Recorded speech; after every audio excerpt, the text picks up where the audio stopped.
of, I guess it's a matter of who's the dominant power.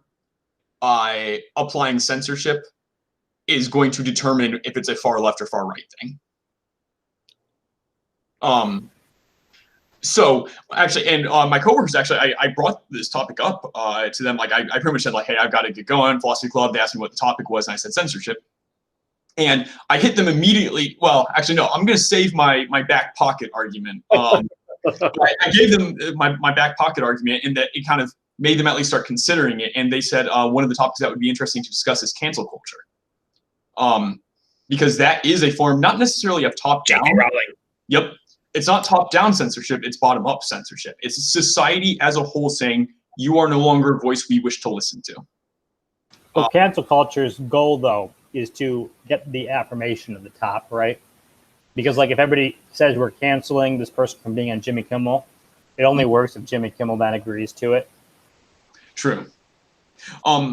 Yeah, I guess I viewed it more from the social media perspective, but yes, I think so. I think on the social media, it's more we want to preserve our own echo chamber, but I guess on the whole, it does bubble up to affecting actual social change, for better or for worse.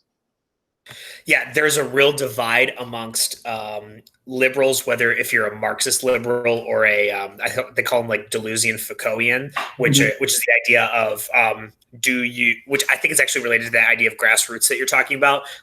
Do you need top-down governmental change, social change for society, or do we as a collective just need to start changing the way that we purchase individually? And so there's actually quite a large debate on that side, whether you're a Marxist or you're on the Foucault side, about how we're going to institute political change within society.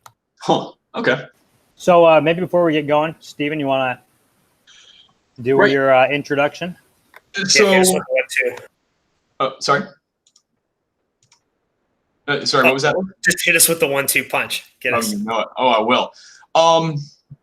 So I think I'd like to start out with the Hays Code, because both David Bentley Hart and what's his face, I forget. Let's see, Joshua Gibbs brought up the censorship or the Hays Code as kind of an example of censorship and the arts being at least somewhat friendly with each other.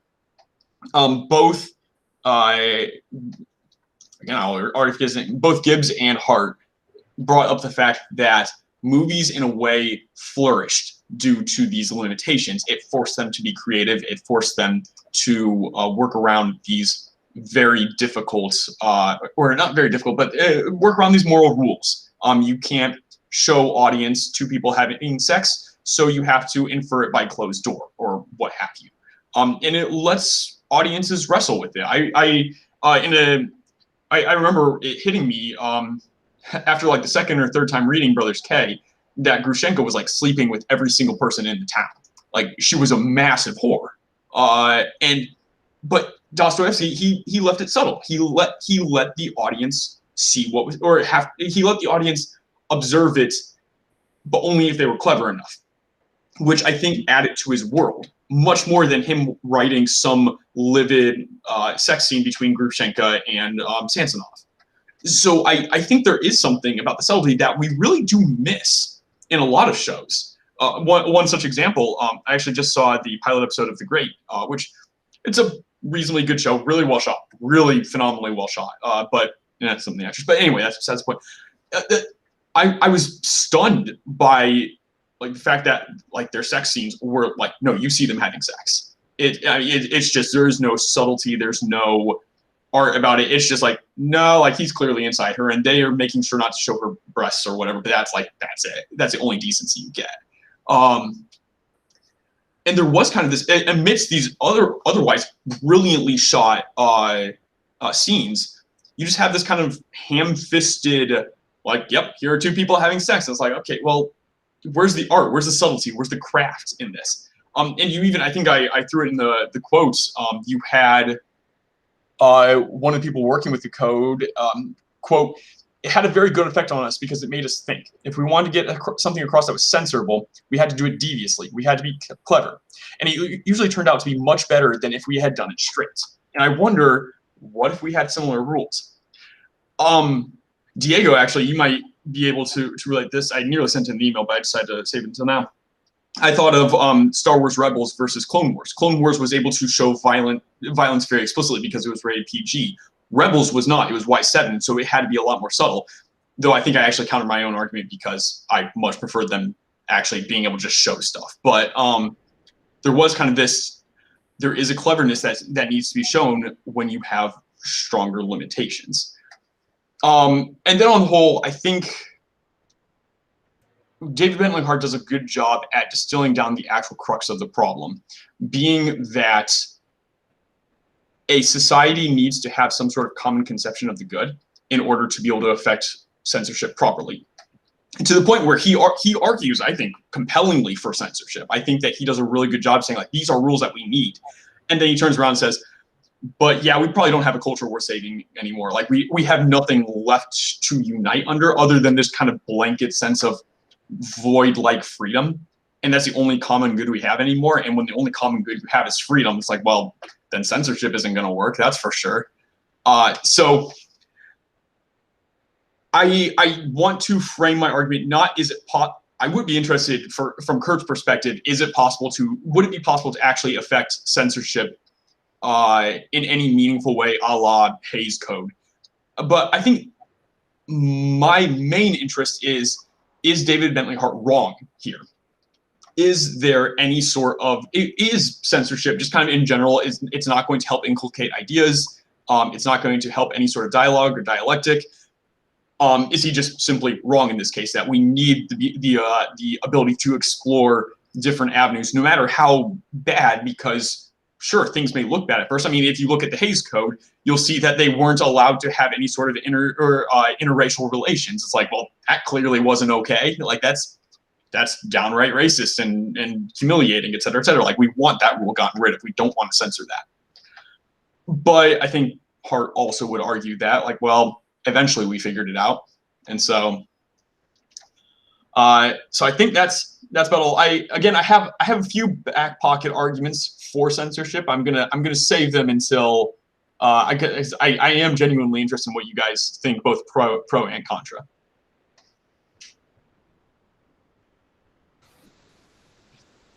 It's hard for me to see the argument because it all comes down to just simply the gatekeeper of who gets to decide what's in and what's out. And whether it's appointment or democracy, it doesn't seem like it works. Because if it's democracy, well, it's like, well, if enough people wanted the thing that's bad for them, they'll just vote it in, and then it doesn't even do anything. Yeah, the problem is the masses like stupid stuff, and it's like, well, then the masses are just going to vote to get their stupid stuff. But then also, it also just feels like, is it really learning, growing? Is it really art to be forced? Maybe it is. I think my problem is more procedural than substantive, but anyway, I'll let someone else talk. There is something to say about the fact that the golden age of Hollywood is defined as the 30s and 40s, where the censorship laws would have been in place. And actually, most people agree that Hollywood really took a downturn in the 70s and 80s, which is right when these laws would have been lifted. And it's just recently that movies have been theoretically, according to most film critics, been getting better just in the past 20 years. But before that, right, the 70s and 80s and 90s were not good years for films. Late 90s is when they started really coming on the incline. Yeah, so and maybe that would be an argument for censorship made better movies or something like that. One of my friends, I was talking to him about it, and he brought up the fact that in the last 20 years, it's kind of the first time when critics and the general population have been in pretty constant disagreement. That I think the Two Towers was the last movie in which it was a massive box office success, and the critics thought it was a brilliant movie. So there is also the interesting question of much like Kurt said, who is to say what kind of quality is, but also, I mean, has the population in essence been trained that, you know, bad art is good art and good art is bad art? After 30 years of Hollywood having exited the gold and silver era. I'm not sure if that's actually true. I'm not sure if I actually buy that, but it is an interesting concept that the last almost 20 years, which it's been 20 years since the Two Towers came out. It's a little frightening. But the last 20 years has been, the critics are saying like, no, this is a brilliant movie right here. And the population is like, nah, no, this actually over here, this is what good. I mean, look at the Fast and Furious and the Transformers franchises. Those are the ones that bring in big numbers. Did you see that scene with Megan Fox? Oh my gosh, that is art right there. Didn't the general public particularly like Parasite in 1917? So those would be the two films that were the ones that were supposed to win Best Picture. Parasite did. Most people thought 1917 would, but I think the general public generally liked those. Right, those were good films. Even, but you're talking about maybe when you're talking about like box office hits, you're like they did well, but not as good as Avengers, right? Endgame. And like that's the sad thing, right? Okay.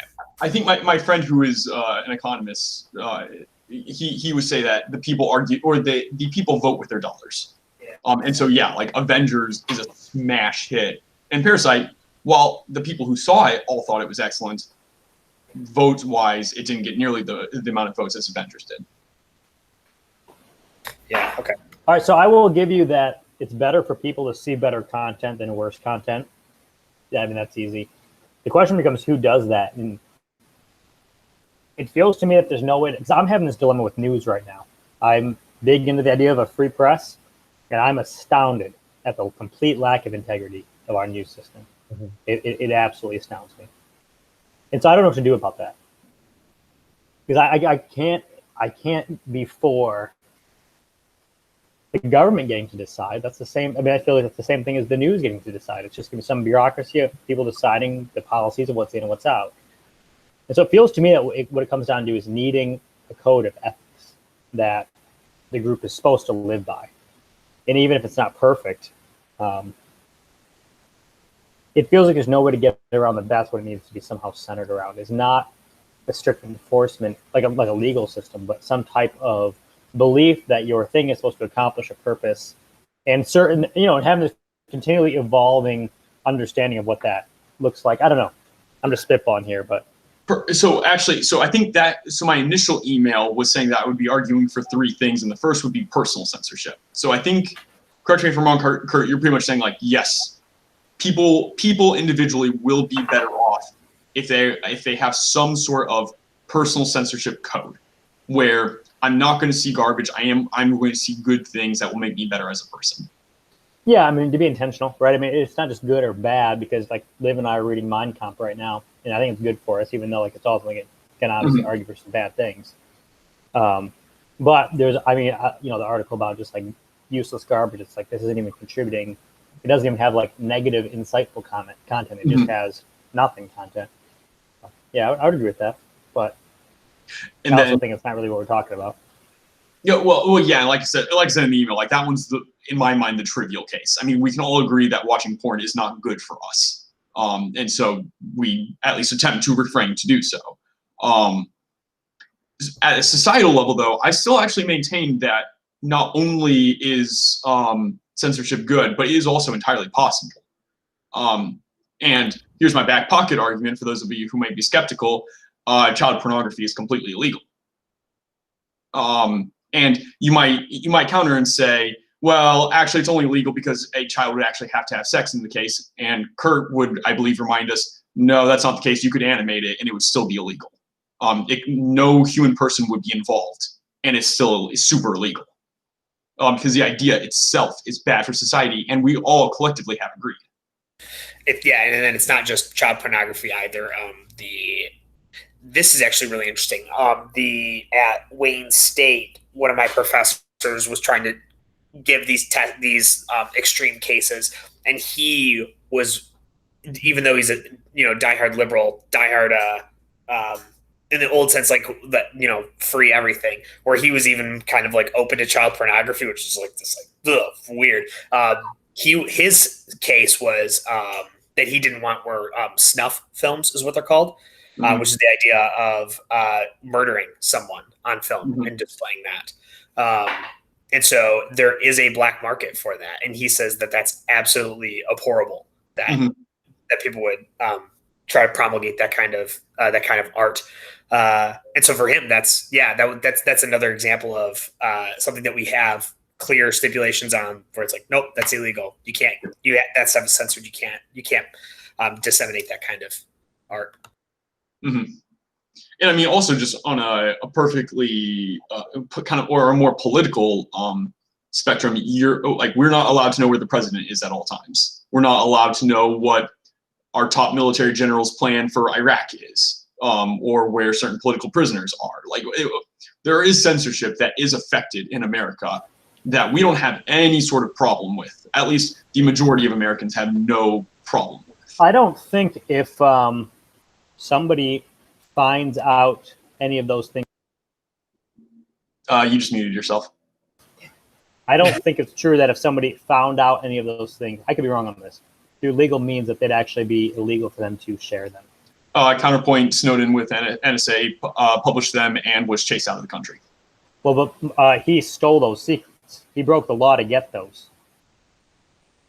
So if you observe the president doing something and you tell everybody where he is, even though he's trying to hide. So, it's the difference between information you legally acquired versus illegally acquired in that case. Well, I think that's just kicking the can, because in that case we have information that it is illegal to acquire. I'm guessing that's not crazy at all. That's like hacking. Hacking's, you're not allowed to just get information. Okay, so illegal.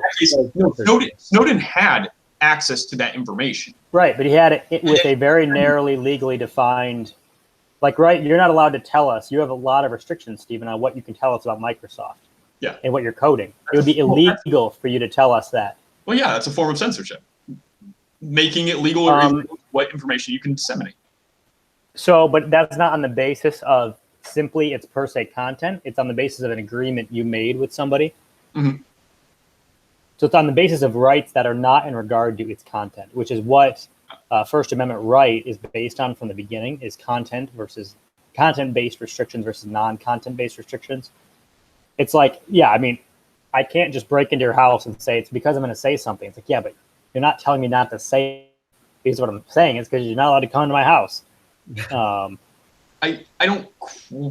Why the house there is bad. It seems like you're hair splitting a little bit here, which, I mean, granted, legality, I get that actually hair splitting is somewhat important, but I mean, regardless, there's information that you are not allowed to disseminate for one reason or another. Either it's illegal to acquire it, or you have made an agreement to not give it, but regardless, you are not allowed to give information.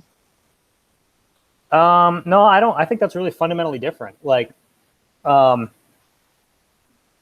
So it's illegal for you to tell us Microsoft's trade secrets. Yes. It is not illegal for us to then tell other people, because we don't have an agreement with Microsoft. I see. Okay. And so, if I see Donald Trump when he's sneaking around, he's trying to be all secret because he doesn't want to know where he is, but I see him and I post it everywhere.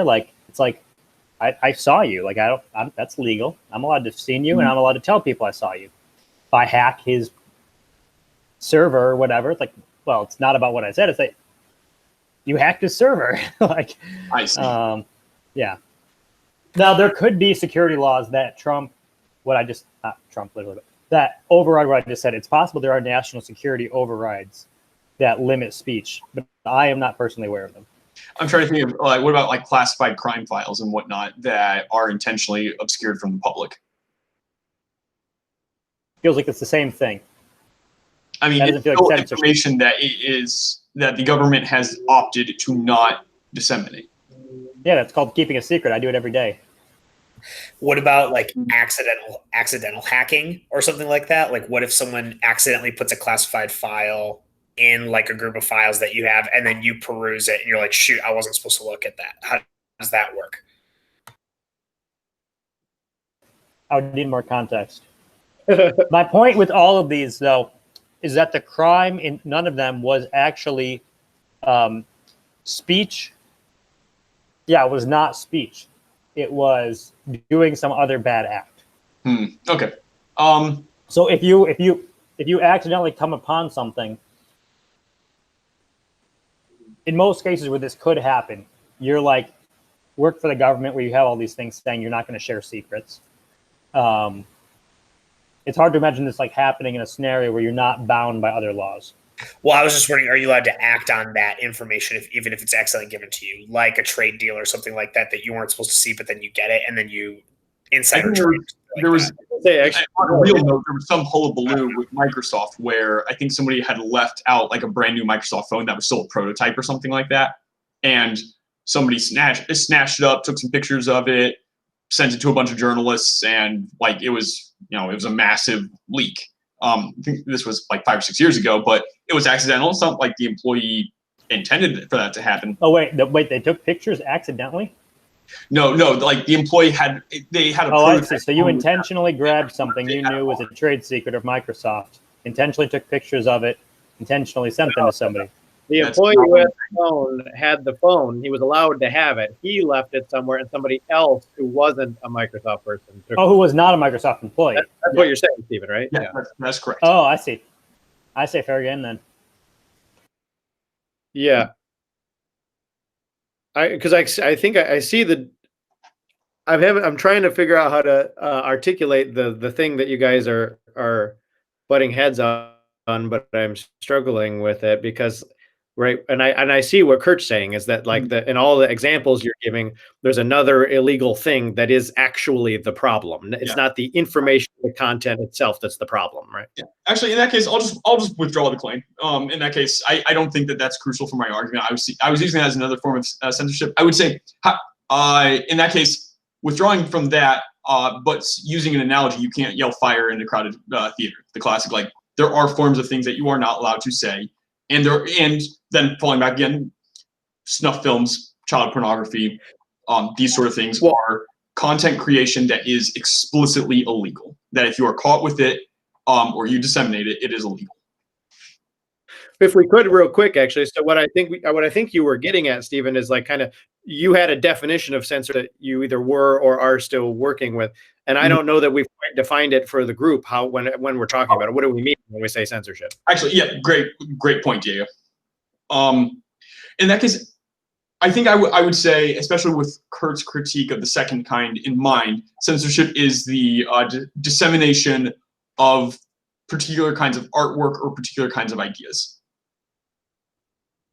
Well, you mean the prohibition of certain kinds of artwork or ideas? Yes. So here's I'll flesh out a couple things. The pornography one is going to probably be our main battlefield because there are a number of exemptions from free speech. And free speech and censorship, while they're like connected, are not completely different sides of the same coin. They're at least kind of a different coin. But fire in a crowded place, you're actually allowed to yell fire whenever you want to. So you're not actually being censored based on the content, are you? You're being censored based on a foreseen effect. You're not allowed to do you're not allowed to make true threats, right? You're not allowed to tell somebody, don't do this, literally, or I'm going to kill you. But that's not because of the content, it's because of the effect. There's another one that's like inciting violence, or something. I can't remember what it's called, but like, you can talk to your buddies about political insurrection, at least according to this law. I think there's just another law that might have gotten repealed that did address insurrection type stuff. You can talk about like, we're just gonna go kill all the white people sometime. Like, we hate them, they're the worst. And that's completely legal. If you are standing on the street and you tell your buddies, go get that guy or something like that, that's not going to be protected speech because there's an imminent likelihood of like violence or harm or something. I can't remember the exact language. Point being, all of these examples are not about content. They're about something else, right? So you can't be like, well, no, I was doing art when I shot that guy in the face. I think I'm like probably good. It's like, no, yeah, what you ever said was fine. It was stupid, but it was fine. Like, it was the fact that you shot him in the face. You don't get protection on the speech from doing something else. Okay. And I actually would say child pornography is actually the same thing, although that's the one that we're probably going to be the closest. Well, correct. Go ahead. Yeah. Well, it is about content because you can animate child pornography. No, so this is big. It's illegal to animate child pornography. Mm-hmm. So it's not about the effect; it's about what it is. Well, actually, the reasoning is that pedophiles and pedophilia has such an insane what's the word I'm looking for? Not reoccurrence, but like when somebody recidivism. It has such an insanely high recidivism rate. Like it's not even close to any other crime by a landslide. And so the reason behind the animation thing is that it's sort of whetting the appetite, or that it is somehow encouraging what is not circumstantial crimes, right? Somebody might murder, they might steal circumstantially, and that's why recidivism is at least lower, whereas child pornography seems to be this thing that like scripts people, and they're like that. They're just kind of like that in a way. And so you're saying that if we could magically snap our fingers and get rid of all real child pornography, then animated would be totally fine, from a legal perspective, not from a moral and pedophilia. So this is going back to like the classical high school thing where every kid wants to like do violent video games make you violent, right? And it's like, and every kid is like, no, they don't, right? That's why we should have violent video games. What Kurt's saying is animated child pornography does lead to pedophilia. That's the problem. Interesting. But I still feel like there is a degree though to where also exposing yourself to violence and murder probably does correlate with higher rates of crime. Maybe not in like high doses, but like there might be small increases and obviously that's like the chicken and the egg thing, but like, no, probably violent people will tend to watch more violent things. And so it's like, well, do we want that kind of stuff out there then? And I mean, there are also, so even if it's only effectual, you can't, much what Liv said, you can then say, well, the art you consume does have an effect. You can even say weaker, like let's say violent video games don't make you more violent, but they do make you shorter tempered. Or they just make you in general a more angry person, or a less gracious person, or a less interesting person. Like, I mean, I think you can't, if it's only effectual, then you can still, even then you can still say that the effect is negative, and the negative effect on society isn't worth the freedom to be able to do so. Actually, I think I agree, because I think if you take it even further, you could say that we want to censor Marxist propaganda because the Marxists who are thinking this way are going to do socialist, communist things. And I don't know, that's not the same thing, but you get my point. That the effects are going to be that they're going to change our country into a Marxist state, right? I mean, you see. Yeah, and I think that's where I would start getting uncomfortable, and I would start losing control of the thing that I spawned, because I think that like those sort of ideas are still important to be able to consider. I think my main thing would be more artwork rather than ideas, but even so, like there is kind of. So, sorry, go ahead. Well, I will add another dynamic. I will actually grant you for sure that the child pornography is the closest example. And the animation thing is a prime example of, no, you're not just talking about immediate effects. You're talking about like, well, this encourages kind of an idea, informs a person, then they're going to go do a thing. What I will add is that a definition of pornography is that the thing itself lacks credible artistic, literary, intellectual, or whatever content. So it actually has to lack content like that to be pornography. The child stuff might have exceptions if you're actually harming a child. But for example, if you made an animated show and it involved child rape, but it was actually telling a story advocating how it's bad for kids who live in this area, but it like kind of had this thing. This is not legal advice, but I'm thinking that that's not pornography. The Kite Runner is an example of a child that gets raped, and that is content that students are content that students in high school are receiving, every year pretty frequently. I think, something Husseini. I forgot his first name, but yeah, and so that's Lolita is also Lolita. That's not rape though. That's a little different.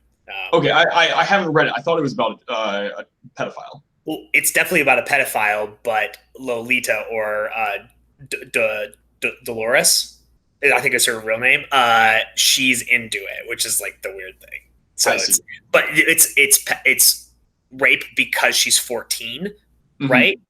But like it's clear in the text that she's consenting. But 14-year-olds can't consent. That's why it's rape. That's the So I'm just curious if that changes the argument, because if child pornography is all right, well, we're censoring this because it makes you do this, but we've limited it. It's not a censor because it makes you do things later on the basis of ideas. It's censor because it'll make you do something later on the basis of stimulation, basically, or sexual desire.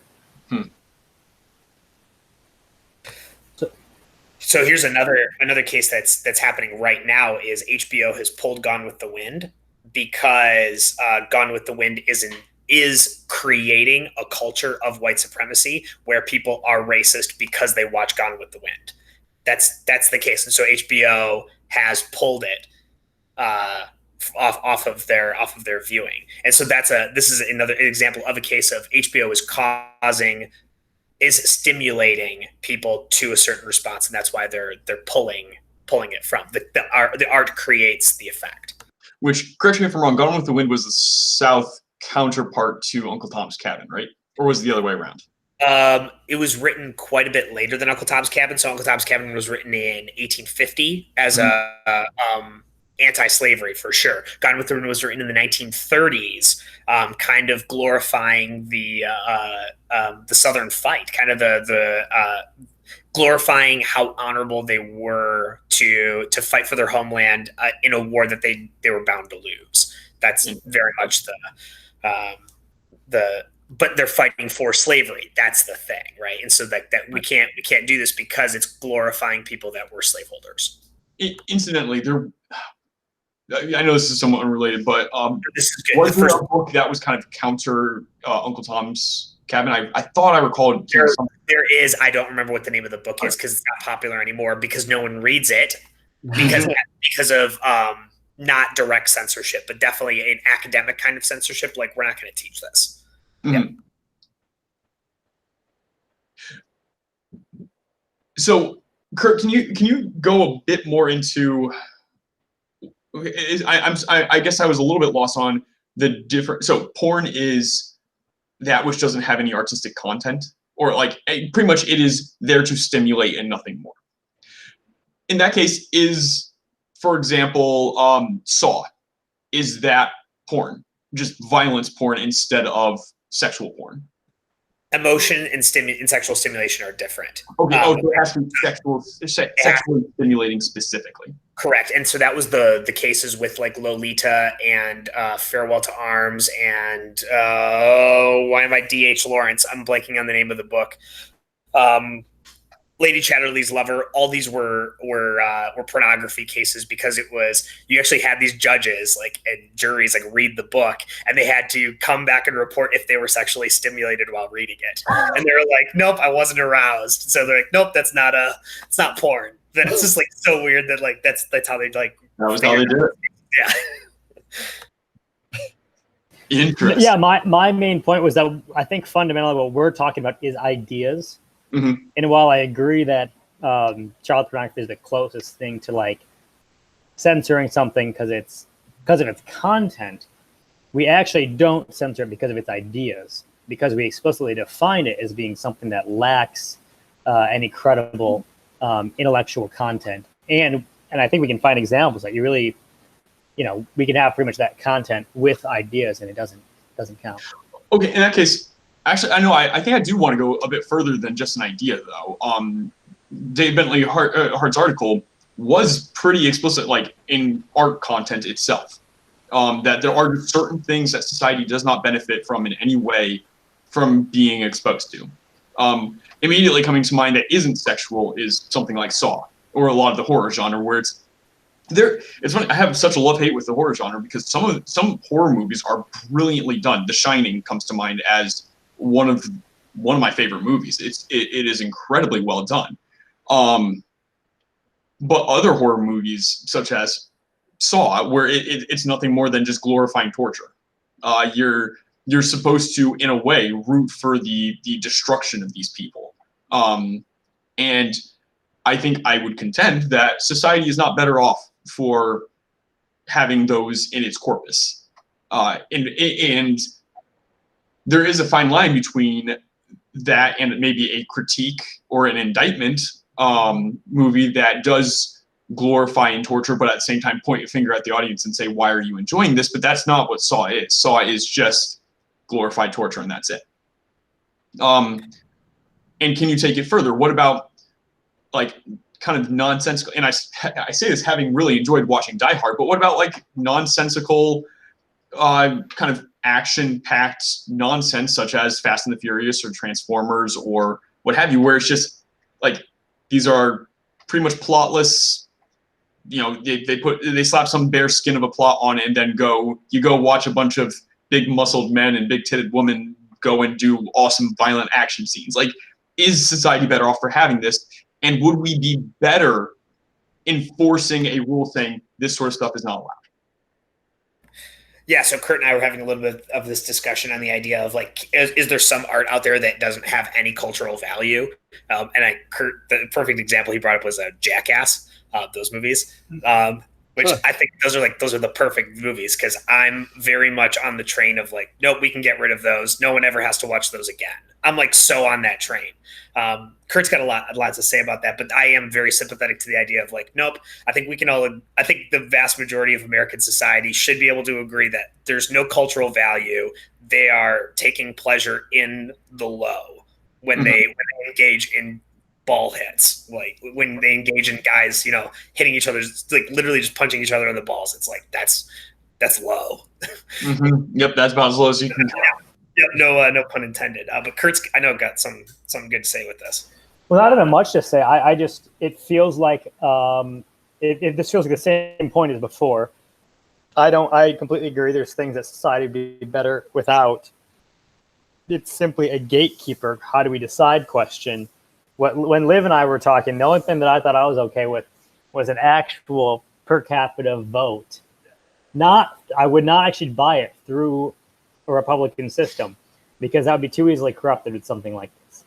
But if you had like just everybody who can vote votes, and you need like a pretty high percentage, and then it's reviewed by the court for abuse of discretion on actually those pornography standards of it has to actually lack any content. It can't be because you don't like the content. It has to be it lacks content, like Jackass. This is just completely me messing around, because this would never happen. But well, no, that's the only way I can get around the gatekeeper thing in my head. I like your 95% though. Like if 95% of Americans are like, nope, lacks cultural value, we can get rid of it then.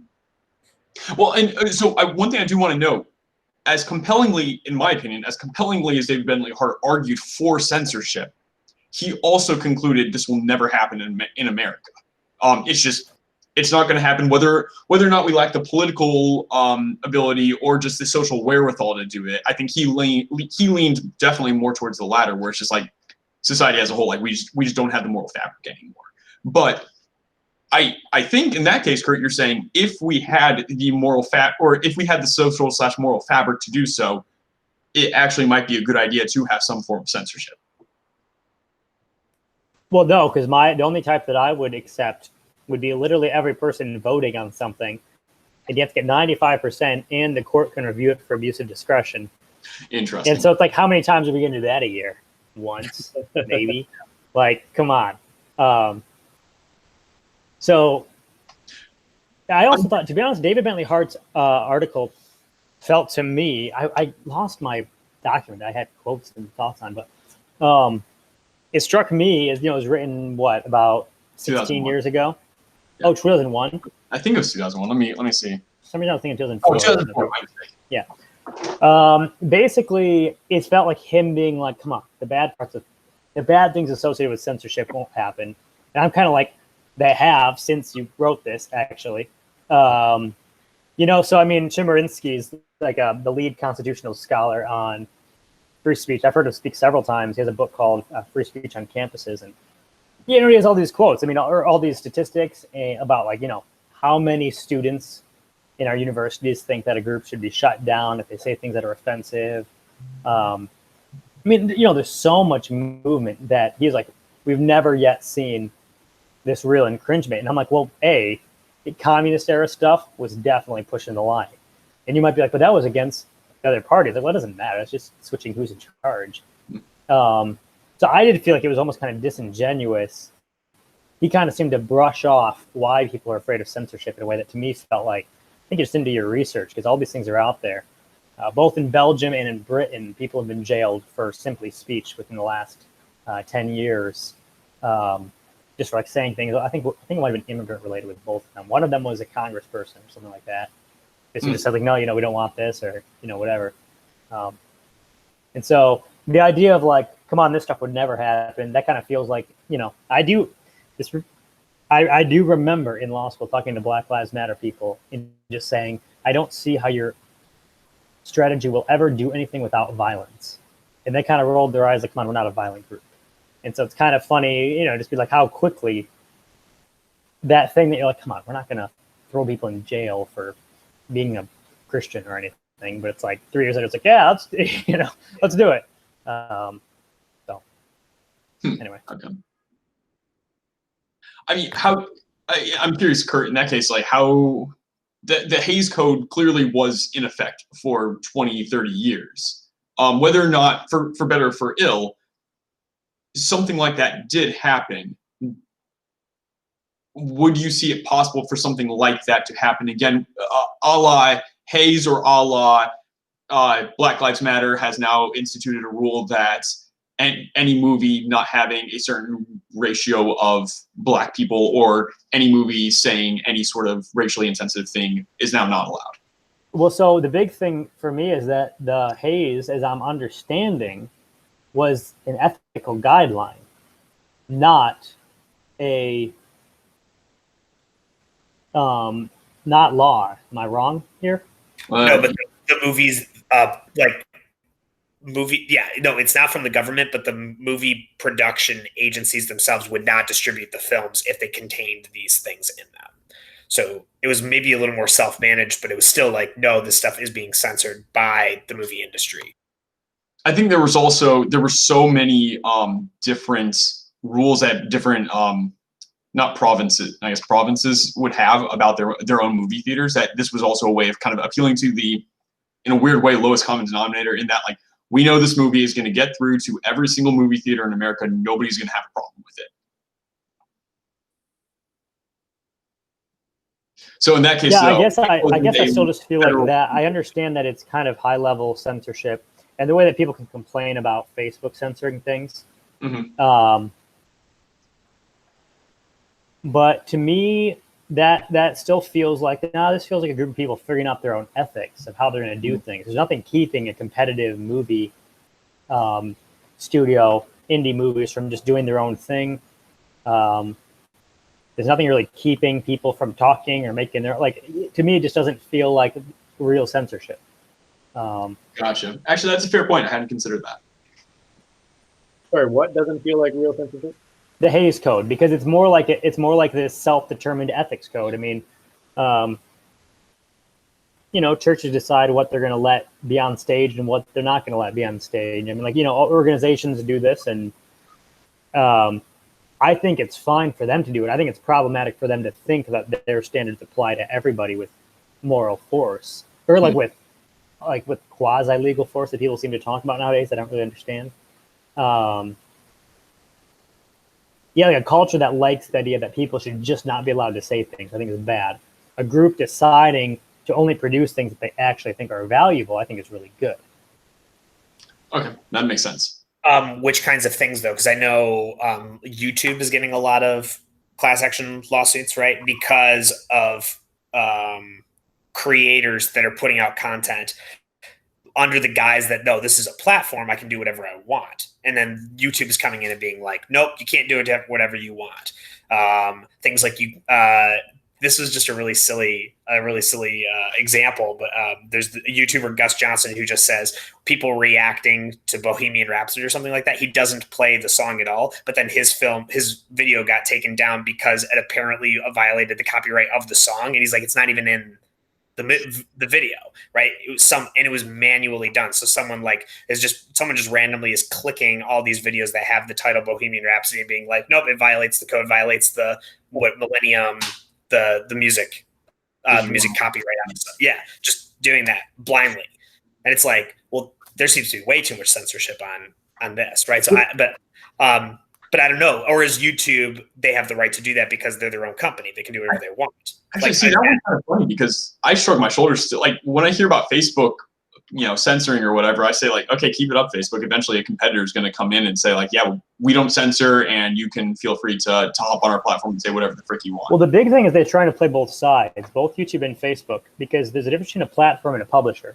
If you own a park and someone comes in that park, and you let anybody in your park, you don't care who comes in your park, and they say all this sort of stupid stuff, and someone comes and tries to sue you for what they said because it's your park, they're like, I have no control what happens there, and you're clear, you're good, you're just a platform. If you're a newspaper, people submit stuff to you, and you didn't write it, fine, but you choose what goes in your newspaper. So someone comes and sues you and says, your newspaper defamed me. You're on the hook because you chose what content was in the newspaper.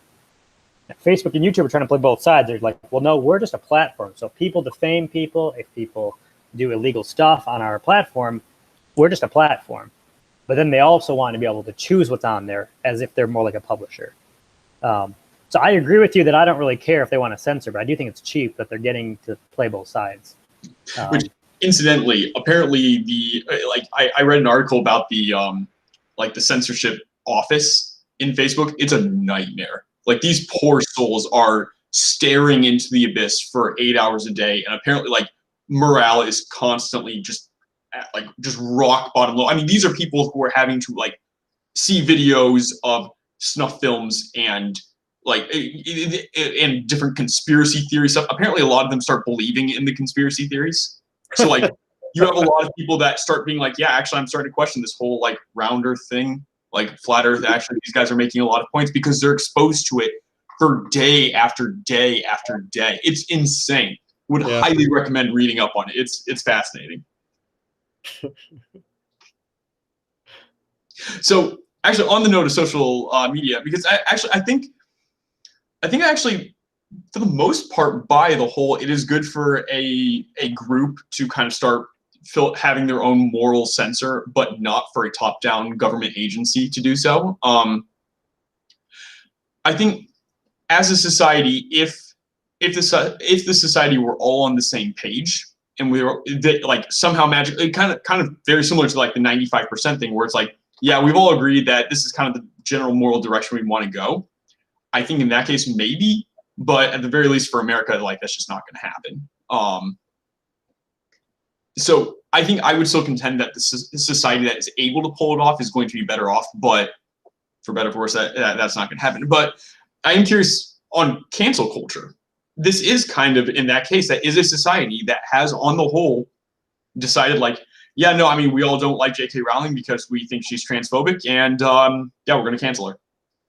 Which, it's funny because she has been a progressive icon. The poor lady, I mean, like, she really was a progressive icon for the last, 20 years? Yeah. And now because she drew somewhere, yeah, isn't willing to say that trans women are women. Yeah, that's the only. And it's hilarious because even then she's just like, look, I support trans rights. I at least from what I understand, like, she's still like, yeah, I've done research on it. I have trans friends, and I think that, like, this is a totally valid lifestyle, but I'm also not going to pretend that gender is not a thing.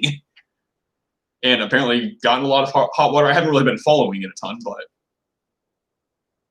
So is, like, cancel culture is a form of censorship, and it is a moral or it is a community making a moral decision that we no longer wish this voice to be heard. Is that a valid form of censorship? That's a good question, because the way you just phrased it, it sounds a lot like the way Kurt was describing the Hayes thing, right?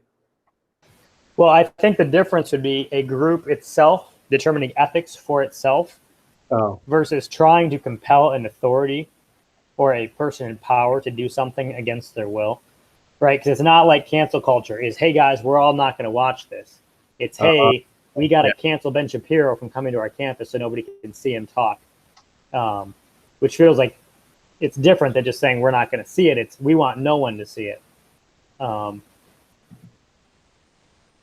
So I think it comes down to the value of, I don't think how to say this well, but there seems to be I'm not actually sure we're really talking about censorship anymore, which is fine because we're talking about kind of values behind things that are all related to censorship. But there is kind of this whole thing swimming behind us. Is it better for people just to be exposed to ideas and sort through them, or to just not be exposed to bad ideas? And I think that is just where I'm on a free market economy view of that sort of thing. That if certain people think I'm a publisher, I think these are better ideas, so I'm going to push them out. Like, yeah, fair enough. But the idea that there are ideas that are bad, so we ought to shield people from them, to me is fundamentally flawed because reality is too complex for that to be an effective operation, I guess. See, I think to an extent, I agree with you for some people. Honestly, the people, and this sounds cocky as I'll get, so I'm just going to lean into it. No, let's just jump into the last question. I agree with you that the masses should have never been taught to read. Thank you. Like, we could just let's just be on the level. We'll just be on the level. Yeah, the world's full of people who don't really want to think about something. The first compelling, passionate line they hear, whether it's from Hitler or freaking Barack Obama or whoever, the Dalai Lama, they're going to go with it because that sounded really good. Like, I was actually thinking I need to have a thing. This will be my thing. That being said, I still don't see it seems free capitalism. It's like, yeah, a lot of people are going to be stupid, but this allows some people to really rise, and they tend to pull everybody up a little bit, even though they, So I think here's maybe part of the argument. I think we're probably all comfortable with the idea of parents censoring the content that their kids see, right? Like, I'm planning on doing that, right? Like, my kids are not going to watch, I don't know, what's a stupid example? Jackass. Jackass. Oh, yeah, they're never going to watch Jackass. I wasn't even thinking of that. That's hilarious. No, definitely not. I was thinking like maybe Inglourious Bastards. Like, nope, you have to be like 17 before you're going to watch that, right? Mm-hmm. Like, I'm not going to give that to you at 11. And so if we're going to play into this this ideology that we're ever expanding the family, which I think is a very leftist, progressive, maybe Marxist idea, is that the family is ever expanding to where it's the nation and the globe is your family. Well, then it's the same idea, right? You have the parent needs to come down and tell the kids specifically, this is the only content that you're allowed to see. So I think it's just, I think we're going to agree on the family model, and then they're just applying the family model to the nation, right? And so like that's why censorship is valid and makes sense. Well, the fundamental difference is, are you comfortable with your parents now, with you being an adult, telling you what you can and can't see, or is it just when you're a child? Right, but then I think the next question is, when would someone be grown up or mature enough or something like that? And that's that Western idea. But like, when are you grown up enough to be exposed to these things? Where I think that a lot of our countries like, nope, we have too many sheeples out there, right? 90% of the people are just complete idiots and can't take Gone with the Wind. Yeah, slight nuance on your point, Kurt. The whole age thing, it's starting to become more and more strange in my mind. Like the fact that our rate, and I get that there's no other really easy heuristic in that, like requiring proof of a high school degree to be able to see an R-rated movie is a little bit silly. But there is kind of this like, okay, since when did like, yes, there is certainly a correlation between age and wisdom, but like, man, it is kind of a frustrating thing in that, like,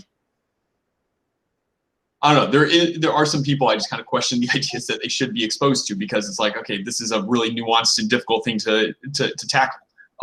That said, I mean, that's also a very cocky thing, and not necessarily an entirely true thing. But yeah, I think the heuristic of a parent should be able to, or it is a good thing for certain content to be forbidden to people until they are ready to handle it. Unfortunately, that is not an easy thing to decide. It's difficult enough, I'm sure, to be able to tell when your kids are ready to handle a slightly more violent or slightly more scary movie, and when it actually is probably best to avoid it for them. Which is one of the reasons why I liked Josh Gibbs' article, him saying like, this isn't necessarily even about like violence or sex or drugs or whatever. This is just about kind of vapid ideas that are being promulgated to children. And knowing what is good for your child's upbringing is certainly a difficult thing. And I think at the end of the day, like, obviously we're not, even if we could, we might not even choose to affect censorship in America, but we will hope, all of us will probably one of these days have to decide what censorship to affect to our children. Do you think those decisions will actually be difficult, though? Because maybe I'm really cocky. I don't think the censorship questions with my kids are going to be difficult. I have a feeling they're going to be really easy. Fair point. I think the censorship questions, maybe. I think gauging your kid's maturity might be difficult. And also the conversations might be difficult. What if their younger brother is actually ready to do it, but the older brother isn't? Like, and I think those sort of things actually might be a little less trivial than we think. And now the practicality of that, I think, would be the more tricky thing, is like telling the older kid, like, yeah, actually your younger brother has shown a lot more maturity in this area. So yeah, that's why we're letting him watch the movie, not you. But Liv, to your point, yeah, I mean, getting a general hang on your kid's maturity and realizing, like, yeah, actually they're going to be mature enough to realize that Inglourious Bastards is descriptive, not prescriptive. And while it brings up some interesting ideas, don't go hitting Nazis with a baseball bat is probably, a good thing to keep in mind. Yeah, I guess maybe this is the fallacy that I'm running into, is I'm in my mind, I'm like, it's just really easy for me to determine what things. This is really funny. I've even been going through this where I've been writing down all the books that I think my kids should read before they're 18, and I've got it by year. That's awesome. This is what they're going to read when they're 6. This is what they're going to read when they're 7. So maybe I'm exactly primed for this. Is I'm thinking it's going to be super easy for me to determine when they're ready for these things. If it's so easy for the individual, why wouldn't it be easy for me just to say, nope, this is for everyone now. I'm now the governmental structure. I can just do this for the whole nation. I've already done it for my kids, right? I think that's maybe the fallacy that's going on in my mind. Incidentally, is Wind in the Willows, is that on the list? Good man. You want me to find the year? Actually, yeah, I do. Yeah. You have it right there too. That's funny. I do. That's awesome. Yeah. 7 years old for Wind in the Willows. Oh, that's a good year. Excellent. How many? Once I was 7 years old. Huh? Yep, that's true, Kurt. You were 1-7. Were you gonna ask how many books? Yeah, per year. Yeah. It increases, right? So it starts off at like 6 books when they're 6, but by the time they're 17, they're doing like 30. Wow. Okay. Yeah. Yeah, nice. No, I think the question I had with the family thing, one of you, I think, just said it, but it seems like a boundary issue, an inability to distinguish between like what the family unit is and then the difference between that and, like you said, the community, the state, the nation, the whatever, the globe. And that seems to be the whole issue. And so then it's that, and then a sphere of influence issue. Like what do I have the right and ability to control? Like, for example, my kids' content that they watch, and what don't I have a right? For example, other adults and what they do, right? Like, so I think I actually just nailed it. I think maybe we've already said this, but it's a matter of moral authority. You have moral authority over your children, and even as they become adults, while that moral authority becomes less and less, you will still have some, to the point where, hopefully, if you've done it right, you can advise your 30-year-old son, like, hey, actually, I saw this movie, wouldn't recommend, and hopefully, like, they would listen. You can't really do a top-down, like, thou shalt not, but hopefully at that, like, you will have cultivated such a relationship that they will take it seriously because you are still a moral authority figure. And I would like to think that for all of us, we are all moral authority figures to each other. Like, we consider each other's opinions seriously. Although, like, obviously we can't tell each other, thou shalt not. But also kind of the more abstract it becomes, necessarily, the more diluted the moral authority figure goes as well. I mean, to the point where it's like, yeah, I don't consider really any president a moral authority figure. I don't consider the government a moral authority figure, though they are a political authority figure.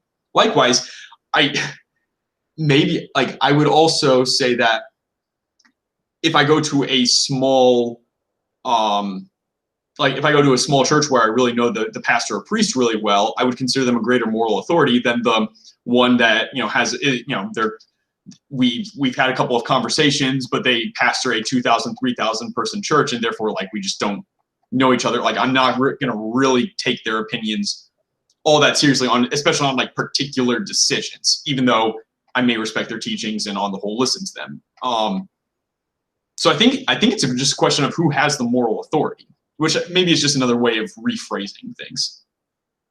We're also it's also censorship is really effective on the micro level, and and we can see the ways in which it cultivates better people. I think maybe we're seeing those results, and so if it's like, well, if it works so well, right, and even the idea of like, no, I want mentors and people that are wise in my life, even in my 30s, to give me advice because it works so well. We like those things. Well, then why can't we just expand that to a macro level, because it's been so effective, right, on this micro level? Maybe it's part of the intuition of why we would want a censorship on a more national scale. And I suppose the frustrating thing is we did see that it worked back in the 30s and 40s during the golden age of cinema. Like these sort of rules do work. It's just defining work. What do you mean worked?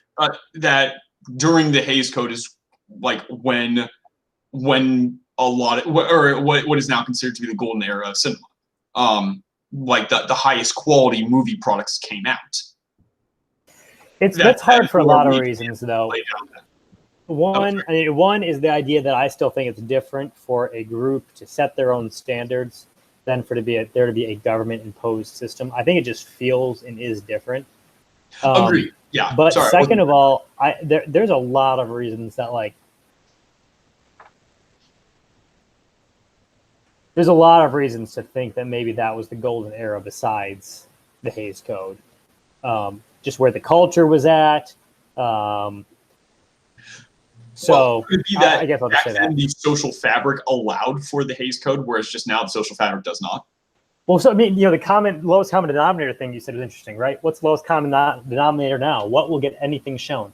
Action and sex, right? So this is like in the fact that you said, well, maybe they just did this because they knew it would get played everywhere. Then it's like, well, maybe that's representative of the fact that this code was representative of where the culture was at, and that's the real difference. Because making a safe movie with not too much action and sex is not the way to get it sold nowadays. Yeah, you're absolutely right. Well, that's is that Hart's argument, the idea that our culture is kind of irredeemable because the art that we're seeing that's out there, that's promulgated, is the reflection of where our culture is at, and it's all just trash, which is evidence of the fact that we're just a trash culture. Yeah. Here's the quote. I think it's worth quoting in full. All my bitter musings aside, however, let me stipulate that in an ideal situation, the practice of censorship would be undertaken only by persons properly educated and informed, whose decisions would be under some form of collective review. But precisely at this point, alas, I encounter an obstacle to censorship that makes a credible regime of public standards seem so unlikely as to be, for all intents and purposes, a utopian fantasy. For while it really is not that difficult to recognize irredeemable obscenity when one encounters it, as things now stand, it is difficult to say whom. As things now stand, it is difficult to say what class of persons one would care to entrust with the censor's authority. We live at a time, after all, when even the humanities departments in our universities are frequently populated by scholars. Long insult here. Censors drawn from those ranks might prove eager and indefatigable, whatever that word is, in searching out and suppressing every form of hate speech, that is, anything you would likely find in a papal encyclical, but little less. I do not believe that if we were to create some sort of board of censors, we would be likely to suffer the reign of the American equivalent of the Soviet realist art. But this is in part because the persons we would choose for the office might not be sufficiently sophisticated to rise to so plausible a level of philistantism. Simply said, it may be that we no longer have enough civilization left to save. Which, say what you will about Dave Bentley Hart, man, that guy knows how to insult. But yeah, I mean, I think at that point he was just kind of at this point of like, yeah, I mean, lowest common denominator has won, and it's just been a race to the bottom. Well, this makes me think that, okay, so then the conclusion that I'm coming to is maybe the Hays Code was just a reflection of the fact that the culture was just better during that time, and so they were able to produce the Hays Code because they were just a better people. If that makes sense, we couldn't do those kinds of things. However, we are now seeing some examples of censorship that's being brought in. So is that evidence of the fact that we are a better culture now because we want to censor things like Gone with the Wind or like legitimately or J.K. Rowling or something like that? We're going to censor those things. Is that now evidence that our culture is actually growing?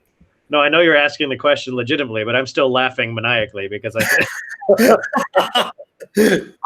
think we're growing, just not necessarily in a good direction. I mean, maybe the corollary you could draw from that is you can tell the quality of a society not only from the art it produces, but the art that it refuses.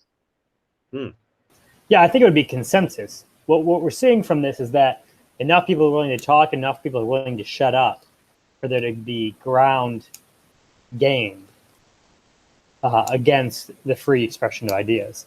So I think it used to be because there was a cultural consensus on values. And I mean, maybe it's the same thing now. I think just we disagree that it's actually good. But there's no reason to think that censorship itself is only a good thing, right? If you look at the Soviets or China or whatever, it just means consensus. Enough consensus to give legitimacy to the law where it has some effect. Well, with Russia and China, there wasn't really much consensus. It was mainly just the government saying, hey, we're not going to do this, and if you break the rule, we're going to shoot you. Well, but theoretically, the Communist Party was the People's Party, so... Well, yeah, but that was... No, I'm serious. To Kurt's point, that's how they were justifying themselves. It seemed as though, theoretically, 99% of the populace were behind them. Well, and I don't mean consensus. Because right now, I don't think the majority of people are for cancel culture or the extremism of a lot of the Black Lives Movement Matters stuff. I think by consensus, I'm speaking more about our actions and behaviors. In the Communist Party, everybody was too afraid to do anything. Their actions consented to what took place around them. And right now, even though most people realize that it's wrong to be, I mean, in Grand Rapids here, right, our downtown is still torn up. And we have all these companies coming out and making statements, and none of them say, while we condone violence, XYZ racism is bad. They all just say, we support Black Lives Matter, racism is bad. Which is crazy. It's like even the companies that themselves got hurt by it. And so it's consent to this. I don't think the word censorship is quite right, but this forced speech, this compelled speech by the movement.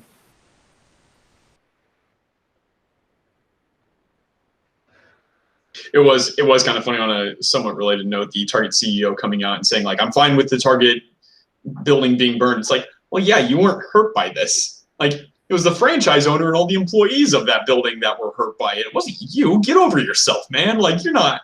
Get away with your virtue signaling.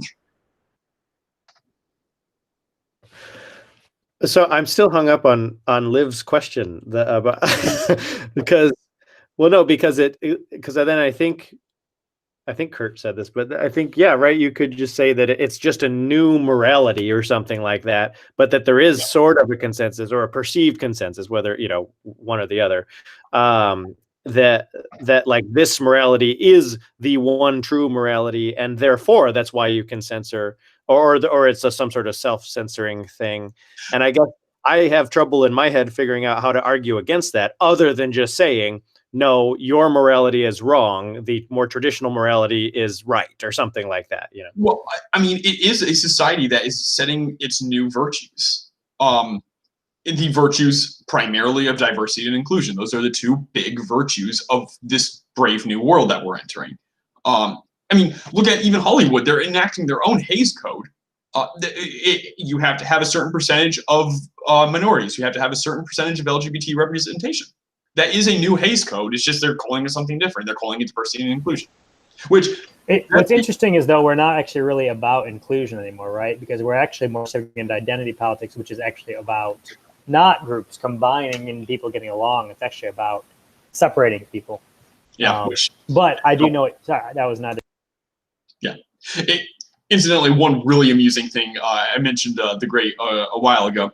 And I remember being absolute, like, they have a few moments where they do actually a pretty decent job at intentionally yanking you out of kind of like breaking fourth wall. They use very modern lingo and whatnot, which is actually not entirely unpleasing. But one of the things I absolutely loved was they had, like, I think 1 or 2 black guys on the like in the Russian high court.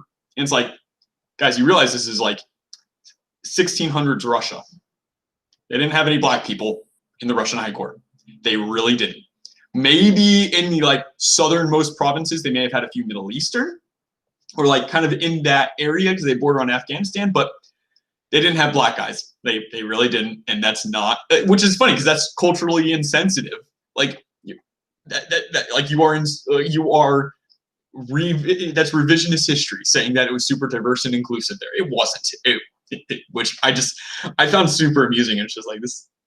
Are you going to put some white guys or some Asian cast in a piece on African tribal politics? Yeah, there's a lack of importance on historical accuracy for sure, right? Which is really interesting.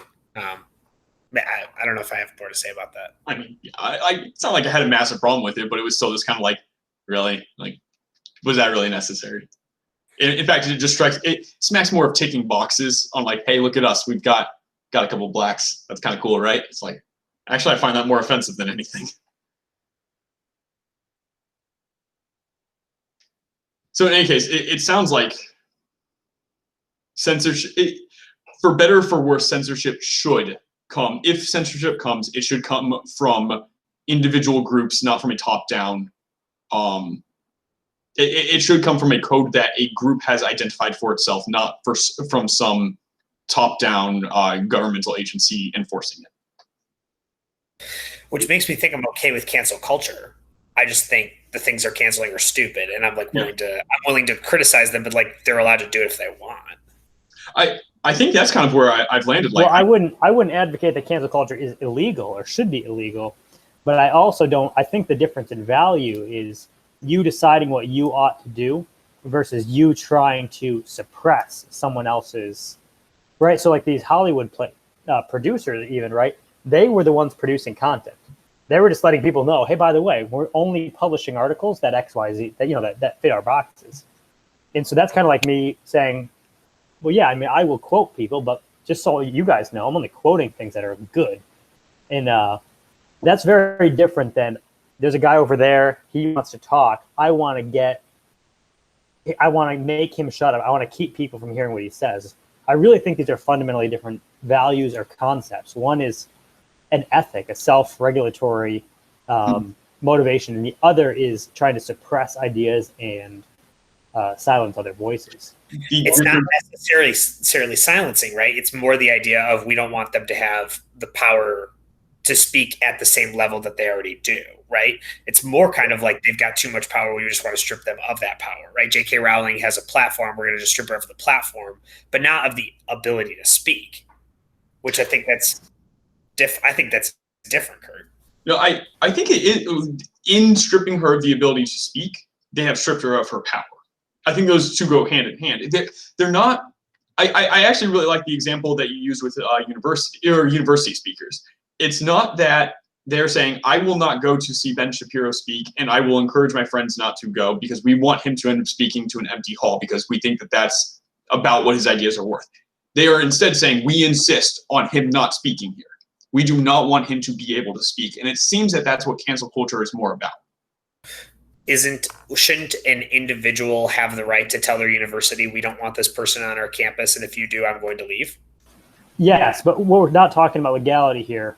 We're talking about, I just think these are fundamentally different ideas of you deciding what it is that you will yourself speak and what you will publish versus trying to suppress the ideas and the audiences of others.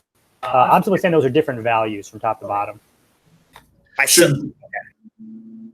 Don't we still often express our opinions about things? Like me saying on this jackass is trash. Isn't that me basically trying to tell people it's not worth watching? Don't do it. So I would say it is similar But I think two things. One, I think there's the content versus content list that's at least worthwhile to bring up. Like, let's just make it Marxism, right? So I just think Marxism is garbage. Critiquing is one thing, but I think if you actively try to make your strategy keeping anyone from hearing about Marxism, so like you're like in the library and someone grabs a book and you're like, slap, I'm really good at it. Like, it's like, okay, yeah, this is not the same thing as you just saying, fine, you read this book, but I'd like to tell you why I think this is a really bad idea. Which I think would be the more mature response. If people went to bench beer rallies and tried to talk to them about why they felt those ideas were unhelpful, that'd be fine. The problem is they actually pretty quickly realized that bench beer is smarter than most of them, so like it didn't go well. So they were like, we gotta just shut him up. Yeah. I think I'm inclined to agree that that's a sort of unhealthy thing. And again, not from a legality perspective, but almost from an intellectual morality perspective. That in subverting a conversation, subverting some sort of debate is way worse than entering that debate. Yeah. On the Partially Examined Life, they do a thing about this where when you deny somebody a platform to speak, you often are legitimizing them. Actually, you're saying that their voice has so much power that they shouldn't speak. So it actually inversely does the thing that you don't want it to do. So they even talk about on there how they think, Nazism should be well accepted. Just let people talk about killing Jews and stuff, and like don't try to suppress it at all or censor it, because they're like, nope, we're going to put it on the market. No one thinks it's a good idea, so just no one will buy it. Instead of like, actually, this is interesting. Kurt and I, we were trying to look for copies of Mein Kampf on Amazon and Audible, and they don't have them.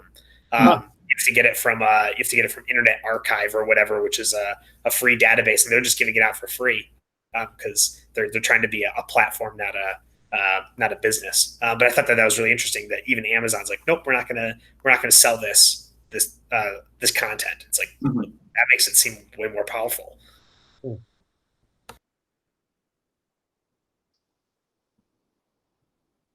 Well, and it seems I cannot fully formulate this thought, but it seems like it's also connected to several of our talks previously when we talked about the difference between like the internal work versus the external work, right? Because it seems like what the let's say the free speech people are trying to say is that the emphasis there is on internal work. The idea is that there is no idea that's too scary to be thought about, to be processed through, to be, to try to genuinely be understood, even if then rejected after it's understood, and that's an individual approach as opposed to the cancel culture. If I'm understanding, I never actually heard that phrase before, but if I'm understanding it right, is much more of a external. I'm not trying to control, right, what I'm doing, what I'm consuming, or maybe even those closest to me. I'm trying to to control what others can hear, to control outside myself,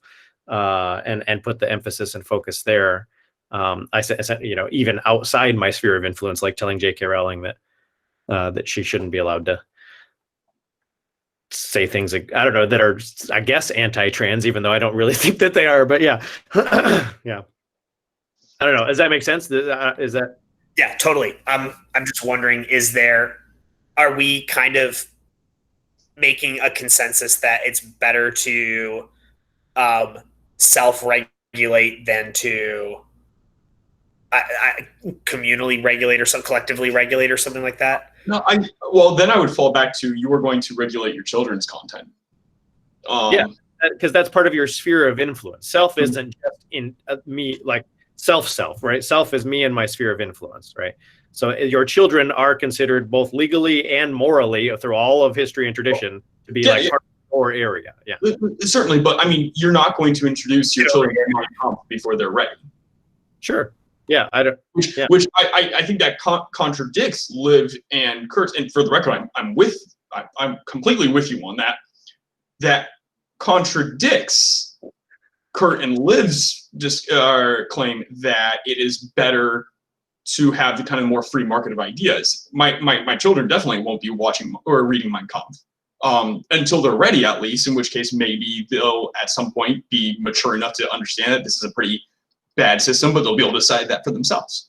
No, I don't think unless I'm misunderstanding you, I don't think I contradicted that point, because my point is still that your children are under you in some, even though we don't like hierarchies in our society, right? But that your children, you have the right to determine what your children are going to see or not see, the same way you have the right to determine that for yourself.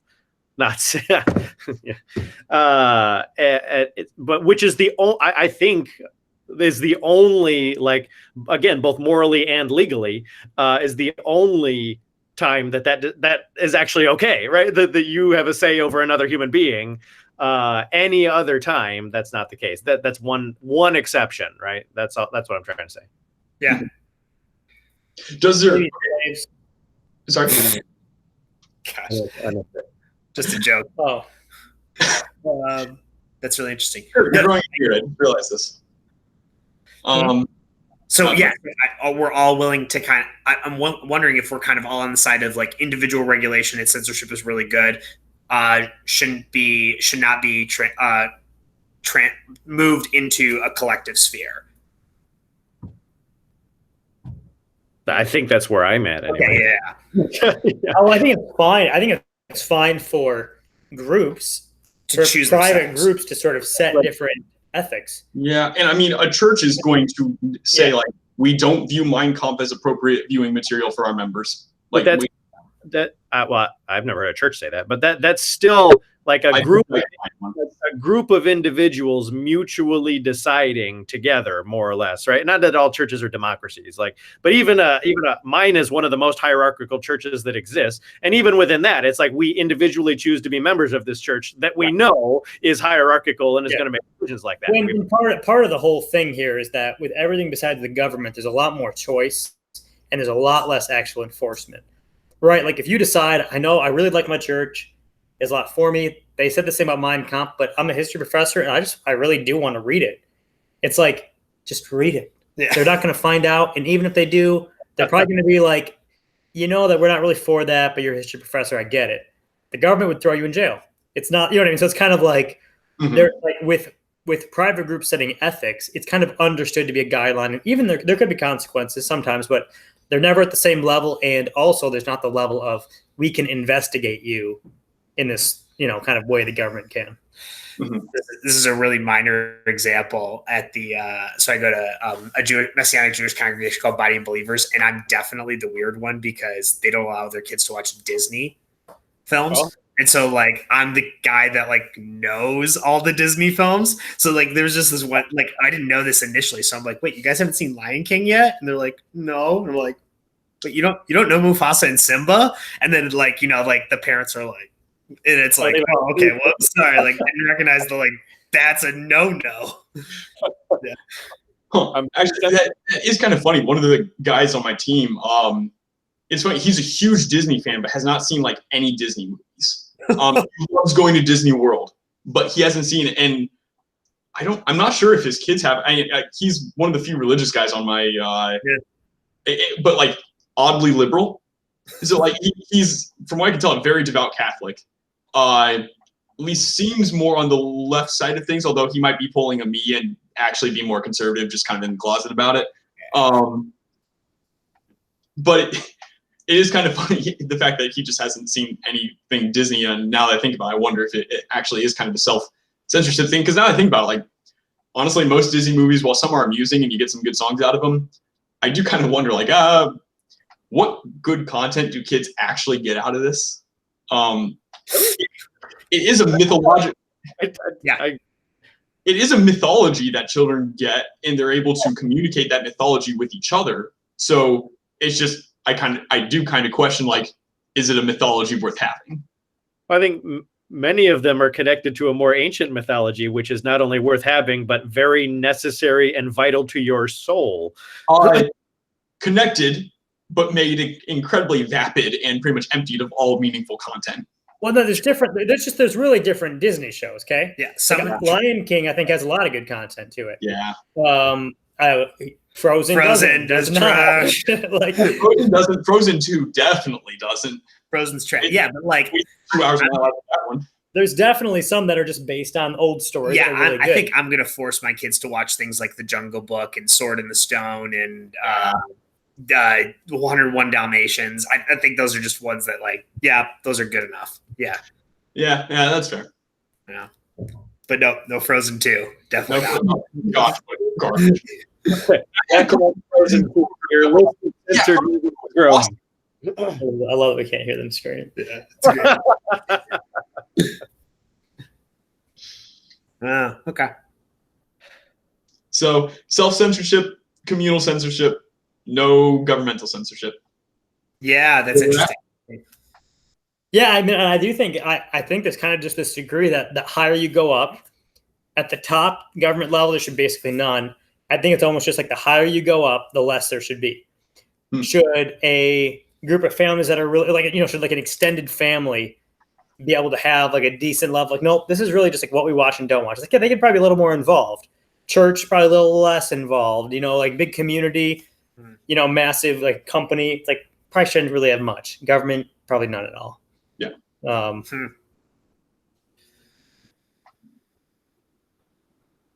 Well, we solved that problem. Global warming. Well, so this is now me throwing the wrench in. I've been getting into this guy called Ken Wilber, who's like really into this thing called integral theory. I'll probably be talking more and more about it. The basic premise is that every side has like somewhere between like 10 to 20% of the truth, because when you're doing like a multiple choice test, to get every question wrong is impossible, like randomly. Like if you have 100 questions, you're not going to get everything wrong, right? If you're randomly guessing, you're going to get around 25% correct on a multiple choice test. Right. So the basic premise is like every side has like 10%. And so I'm wondering what the 10% correct is for government censorship. Like this is integral thinking is what it's called. You always have to assume that there's something right. There's some kernel of truth in what the other person says that's right. And then you have to like tease it out and find out what it is. Well, sure. Well, that's easy then. The idea that you can form bad conclusions from any idea, right? And you want to stop those conclusions or the actions taken based on those conclusions from happening because they are objectively bad things. And you just trace it back maybe a little too far or with a little too much intensity or something like that. But we all agree that bad conclusions can happen and bad actions can be taken based on, those conclusions, right? And that's not a problem. I mean, and if you had, let's say, a perfectly benevolent ruler that actually did have a very good conception of the good. Let's say we had the philosopher king. And a genuinely good philosopher king that was actually able to say, like, no, this is the stuff that is going to form a good society. And this is the ideas that it's not. Then, the more you censor those ideas, the more you get rid of those ideas, the better your society is going to be. If you're able to effectively say, those ideas are not going to go. I'm still not actually sure that I buy that, because people are in such different positions. Some people need to explore a bad idea to learn that it's bad in a way that another person just doesn't need to be exposed to it. Like, I honestly can imagine like a kid who just really is into certain ideas, and it's like, no, you kind of need to like let them be in that world and let it be addressed. Whereas like another kid doesn't need to happen. So I'm not really sure that it can be one size fit all in that way. Maybe the counter to that would be specialized education, where it's like, okay, so you take those kids and you're like, okay, we will expose you to these ideas, but we'll do it in a very controlled environment where we know that you're going to be educated along with this. 1984. Yeah, we are. Well, no, isn't there some content that we could probably do? Does anyone in the American population need to be exposed to like Dick in a Box, Jizz in My Pants, Captain Jack Sparrow, The Lonely Island, right? Like these are just like absolutely banal, dumb songs. Yeah, they really are. That's surprisingly catchy. I know this is. No, but like my idea is like, if the Philosopher King was to come in and be like, nope, we're getting rid of Lonely Island because it's trash. It's just trash crudeness. I'm going to be like, that makes me sad, but you're probably right. Yeah. And but it still makes me sad. I don't like the fact that it's getting taken away. Similar to like Jackass. Well, I'm okay with that being taken away. Okay, fair enough. But like, there are some forms of content where it's like, even if I kind of enjoy it, like Lonely Island, I did enjoy some of those songs. Yeah. But like, at the end of the day, I am going to agree with the Philosopher King in that, like, yeah, society probably wasn't really better off. In fact, it was probably worse off with this art. Yeah. Let's just get rid of it. Like, but that makes me sad, though. So it is hard to distinguish between trash and just comedy. Mm-hmm. I certainly understand the difference between clever comedy and stupid comedy, but part of me is not convinced that it's that like purely lower to enjoy just like the comedy where somebody falls down in a goofy way.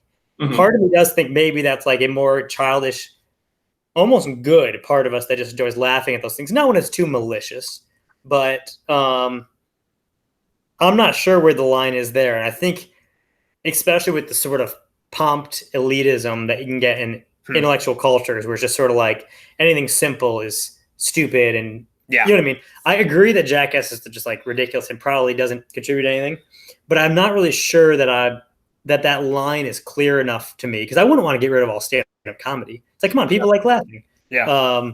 And I'm not sure where that line is. How about the Saw movies?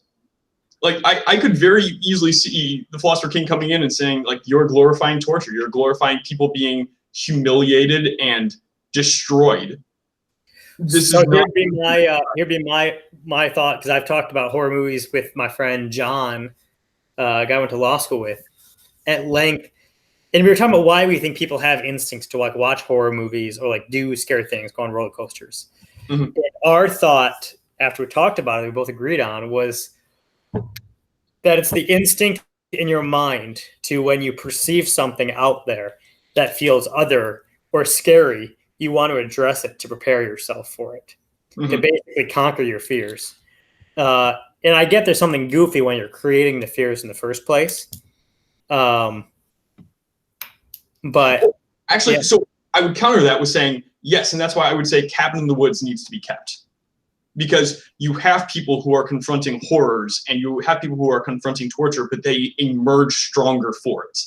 And that is like comedy versus tragedy, though. Like maybe people need no, it is a tragedy. Like they end up dying. The world ends up. They sucked. I'm sorry. But like with Saw, there is no. I don't see any. I've never seen them. Granted, I've read plot synopses where it's everyone ends up worse off than they were, but not in any sort of like. And we've learned something from this. It's more like, and we learned that person wasn't able to get the bear trap off their leg in time, and therefore they died. It's just like how does that help anyone? Whereas Cabin in the Woods, and they tried to escape. They tried to escape this facility that was designed to keep them trapped, but in the end, they actually chose the virtuous path. And they died, and that's tragic and that's sad. But they kept some gleam of humanity while doing so. In the most horrific situations possible, and I say that is a perfect not only indictment of horror, but also it's subversive of horror. It takes the horrors and transcends them. This just sounds like we're able to distinguish that a lot of art is good and a lot of art is bad. And yeah, I guess we've gone back. Can't we just censor bad art? So one thing I was wondering is, are ratings systems effective censors for bad art? So I looked up Rotten Tomatoes. Apparently there are 30 films that have a 0% rating on Rotten Tomatoes, meaning like not a single person has ever said like, nope, this is a good film. And it's like funny to me. Do we know any of these? I don't know. The Nutcracker in 3D, Super Babies, Baby Geniuses 2. Hey. Pinocchio from 2002. That's interesting. I haven't seen Killing that. Me Softly. I think I've heard of that. There was one that was like up a little higher.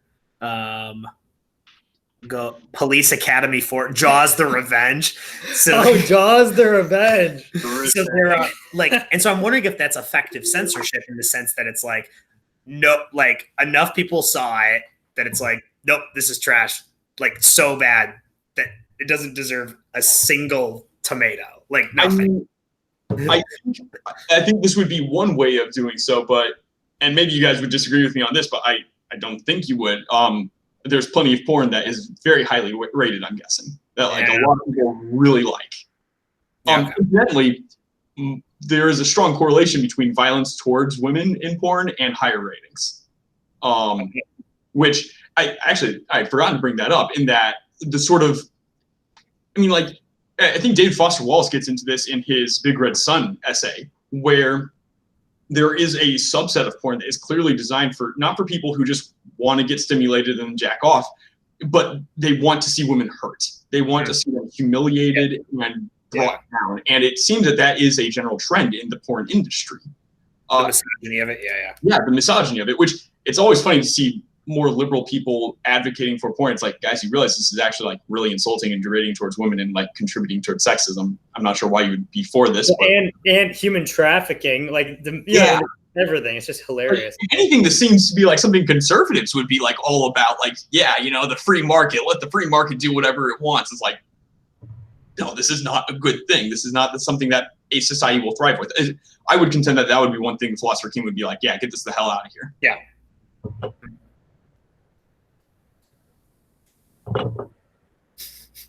Should we watch some of the 0% ones? Maybe that's a fucked up February thing to do. Yeah. In February, we have to watch Police Academy 4. Citizens on Patrol. Honestly, I think it would be kind of a funny thing for all of us to just get absolutely trashed and watch one of these movies. Citizens on Patrol. It's Minneapolis. What is this movie about? It's called Police Academy. Oh gosh, sorry, this isn't helping. Are sent to train a group of civilian officers. Oh yeah. Which I find ironic that like right after you're like, these movies clearly contribute nothing to society, and the Philosopher King would gladly ban them. We're all like, let's watch one of them. Yeah. At least Diego is currently, understandably, rightfully so, staying aloof. When I watch it, I love it. Are you gonna rate it on Rotten Tomatoes? Yeah, it's 100%. 100%. I'm gonna get that on Wikipedia. No, we're in now. Yeah. Well, is that about it? I feel Closing thoughts? I feel like we've come to a decent consensus. Yeah, I think we actually have. Yeah. Yeah. So I was thinking about this for like later in the future when we're all living in the same area. Mm-hmm. And I imagine there'll be like more people involved. But it'd be fun. I was thinking how goofy it'd be if like there were like different types of things. Like they're just the normal discussions, which is what we're doing now. But there could also be like debates where it's like two people who do kind of disagree. They both actually just prepare and they debate, and then it's open questions for them after they get 30 or 40 minutes to go back and forth, 5 minutes by 5 minutes, or however you want to do it. That would be so and much. then I just decided, because he said consensus, that if two people just super can't get along after a while, we should do lock-ins. And these two people got to stay in a room till they can come to a consensus. It'd be freaking awesome. Just one bottle of LTD in the middle. One bottle of LTD in the middle. And that's why you drink it first to try to get along, and then if you can't, break the bottle and just go at it. Yeah. What's LTD? It's means limited, but it's like the trashiest whiskey. It's so bad. It's really bad. Guy that I bought it from at the Fulton Market was like, "Yeah, dude, LTD, long-term disability, man." like that's as like, you want to buy this because it gives you long-term disability. All right. Oh, yeah. Jeez. Yeah, it's like $3 for a pint. Jeez. My kidney hurts just thinking about it. Or literally. It's so bad. My belly still feels weird from that shot. Really? It might be the pizza, but I think it's most of the shot. Oh, that's funny. Not like it hurts. It's just like, what the hell was that? What did you just do? I was going to do another one, man. I'll do another one. Speaking of good for society. So, speaking of self-censorship, we're going to not self-regulate ourselves. We're not regulating our whiskey intake tonight. Here's to you, boys. Yeah. Your next. All right. Well, hey, thanks a lot for tackling this. Good topic, Steven. Yeah, thank you. Yeah, I'm actually really glad we went over this. I think we actually made progress. I went in. I wasn't sure if I was actually leaning more towards the pro censorship side, and you guys brought me back. At the very least from a governmental level, no censorship. Yeah, you guys are right. So Yeah, I actually feel like I learned a bit with this. So yeah, I'm grateful we had this. Yeah, well, so one thing we didn't end up talking about, but Kurt's friend Eric brought this up, is not doing necessarily forced censorship completely, but the idea of you have to like doing like a licenseship program to like watch things. Like you have to take these classes prior to viewing this content. So so there'd be like a licensing program, like I'm licensed to view this content. Which, I mean, that's kind of related to me saying that age isn't a really good heuristic for being being able to be mature enough. The problem is that, like, training people helps with this sort of thing. Yeah. Which is like, imagine people telling you you've got to do this training before you read the Bible or read Jordan Peterson. You're like, okay, fine, I'll do this stupid training. Then you're just gonna go like be like right through it. Which is ultimately what that would become. Yeah. But no, but this is related to the don't let the peasants learn to read, right? So this is the idea that we need to teach them how to read before they can read. Yeah. So it's actually related. Yeah. Steven, I mean, look up if there's technology and how to unteach people to read and come back to us on that. I think I just found out what my dissertation topic is going to be on. This is the key reader populace. That's what your dissertation is going to be called. Guys, we could change everything. We could fix everything if just peasants wouldn't read anymore. Yeah. The problem is movies. So we have to probably take care of the eyes too. Yeah. Well, so maybe not necessarily. So shoot, there was one of the what was your last topic, Stephen? I think aesthetics. It was the aesthetics. Yeah. So were really related. Huh? These two were actually really related now that I think about it. Yeah. I was going to bring this up last time. I didn't bring it up, but The Hunchback of Notre Dame is a novel about the death of architecture because of the novel. So he's actually got multiple little vignettes in it where he talks about how architecture in France is getting worse, and his theory behind it is because of the publication of the novel, stories don't need to be told through buildings any longer. So the reason that buildings were beautiful is because you had to tell the Passion of the Christ through the architecture of Notre Dame. But once people could just read the Bible, like, why do we need to build beautiful buildings anymore? So that was part of the argument. So it's that aesthetic. Why are we losing beauty? Well, because of novels. And then I think the next formulation of that is the internet, right? Like, we don't need beautiful things because we've got the internet. Yeah, right? we can find out what we need. We don't need this. Right. We have tons of beautiful pictures all over the internet, right? Digitally, things are beautiful. Why do we need to make things beautiful in real life? Well, I would also. Oh, sorry, do you?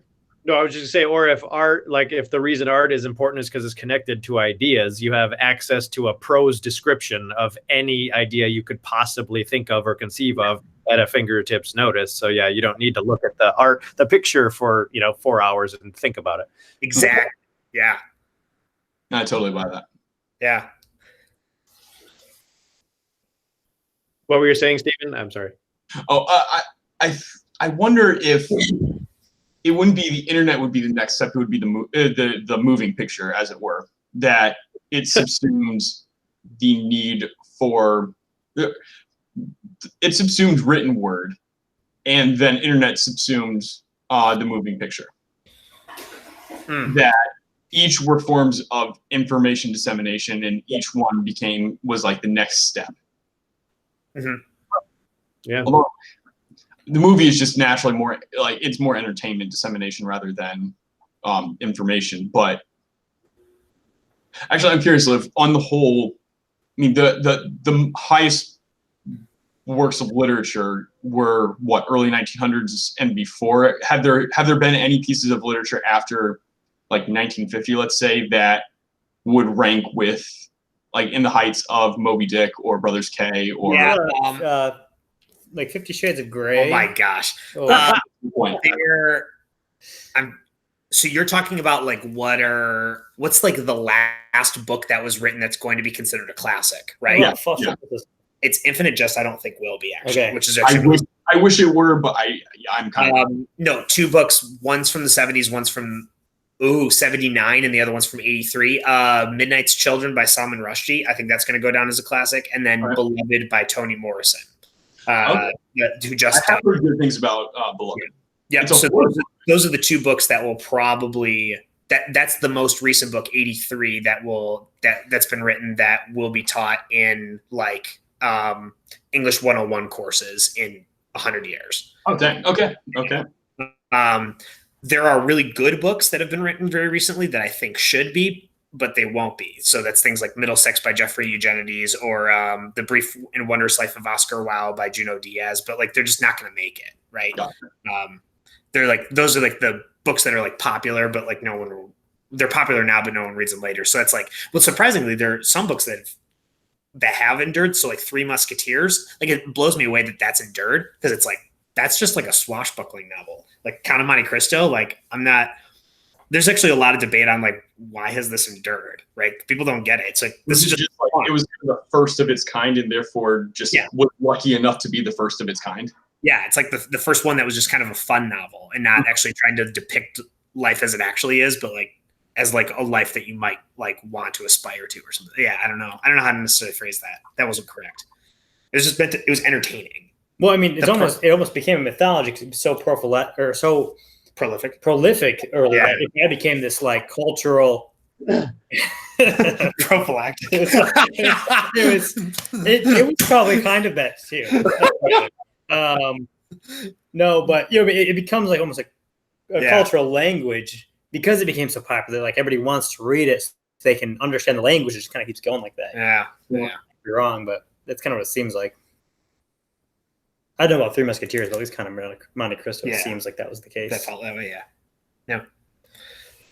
You got next week, right? I got next week. Yeah. Any ideas on what the topic's gonna be? I don't. Part of me was wondering about doing something race related. But